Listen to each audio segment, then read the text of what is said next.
To help your B-Series tractor operate at its maximum potential, regularly scheduled maintenance is crucial. Cleaning and replacing the air filter is easy to do.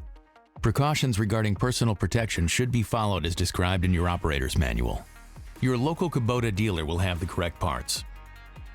Obviously, you'll need a new filter if you are replacing it to complete this task. Shop towels will also be helpful.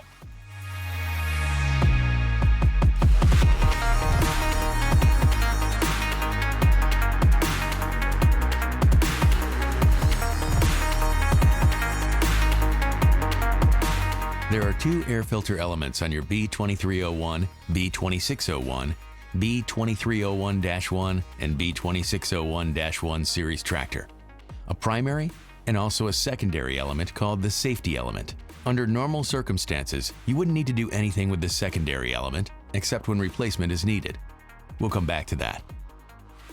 There's also an evacuator valve in the air cleaner housing assembly that requires servicing. The evacuator valve should be opened once a week under ordinary conditions, or daily when used in a dusty place, in order to get rid of large particles of dust and dirt.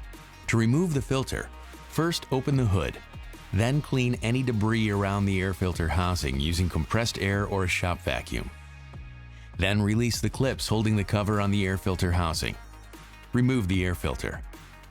If it is dry dust adhering to the element, blow compressed air from the inside, turning the element to dislodge all of the debris.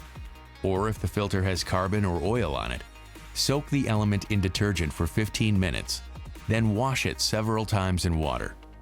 Rinse with clean water and then air dry it. After the element is fully dried, inspect the inside of the element with a light to see if it is damaged or not. If damaged, replace with a new element. Now install the filter, the housing, and fasten the clips. Be sure to reinstall the cover with the arrow in the upright position. If the cover is improperly installed, debris could pass by the baffle and directly adhere to the air filter element. The primary air filter element should be cleaned every 100 hours. Both the primary and secondary air filter elements should be replaced every 1,000 hours or 1 year, whichever comes first. Be sure to consult the operator's manual for all of the maintenance intervals. Thanks for watching. Kubota. Together we do more.